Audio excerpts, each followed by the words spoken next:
Okay, so this is number 2, and this is called War Horses, and this is going to be finishing the understanding of the prophetic word I got about intercession. And I think I stopped when I was talking about how these sounds create such an aeration in the land or in the soil that it brings the angels encouragement.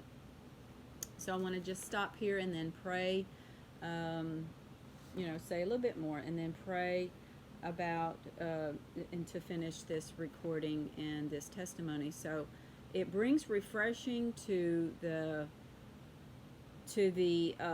angels in a way that it causes them to be refreshed in their wings.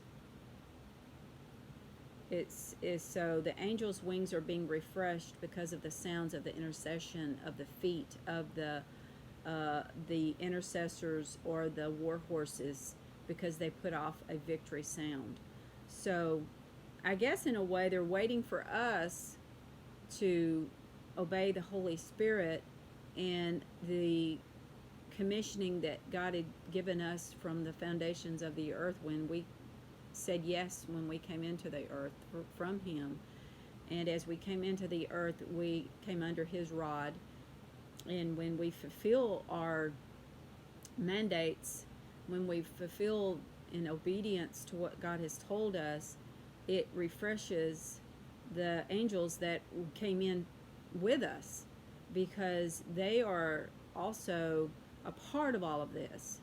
And not only does it encourage us, refresh us, give us strength, give us healing. It heals us from because when we're obedient, God begins to work inside of us things, work it out inside of us, things that we have been interceding for. Sometimes we are obedient, but we still die short. We still fall short, or we don't live our lives to the length we're supposed to because we're disobedient in other areas, maybe in areas where we're not eating right, or not taking care of ourselves, or not sleeping enough.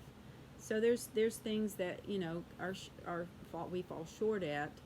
So I want to encourage those that are intercessors to be conscious in all areas of your life, that it's not only just your spirit man that you can be obedient in your intercession in prayer time, but when the Lord starts to tell you, you can't eat this, or you don't need to stay up, or you don't need to be watching that television at all. All these things work together for good to those that love the Lord, are called according to His purpose. So we need to be proper land owners, and so this land encourages when we are obedient in our land.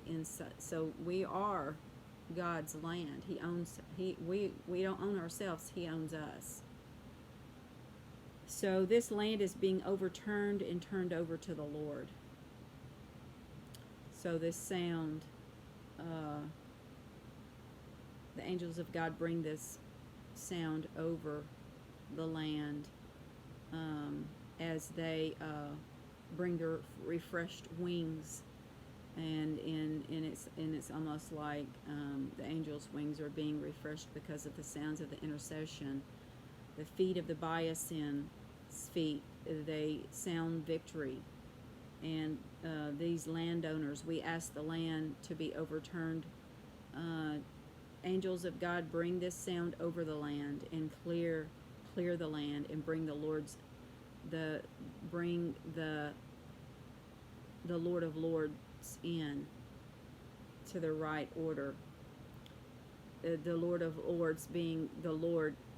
He's given, the land is given back to Him, or we are given back to the Lord because we are that land. And like I said, I don't know if this is the end of this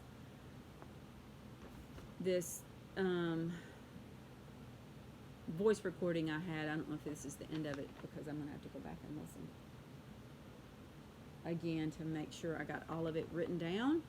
So I want to pray right now. Thank you, Papa, Father, for if there's just one person that listens to this whole two-part series of this written down message, that if it's just one person, if they need to hear it, then that's good enough. It doesn't need to be anybody other than the ones that you want to have hear this. And if my children are listening to this, I love you, and I want you to find the place where God has created you and made you, and because you're going to be whole if you find it. And I'm doing this partly because of my children and my husband and my family, because I love them dearly and I want to be obedient to the Lord so that my children will find their way, because I love them dearly. All of them, Justin and Nikki and the 4 grandchildren, JT, Colton and Braden and Lizzie and Jonathan and Emily and their children coming. I love you so much. And Hillary and Corey and your children. I love you so much. And Abigail and her soon-be husband and their children, because I know Abby's got a husband out there waiting for her. I love you so much.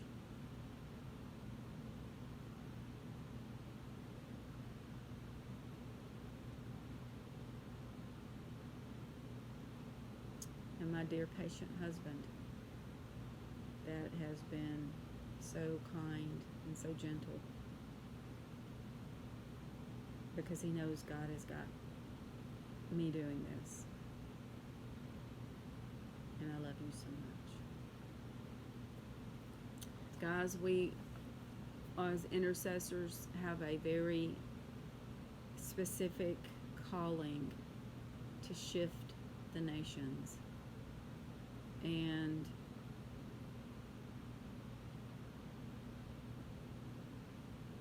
it's not a little thing. It's very serious. And I want to encourage you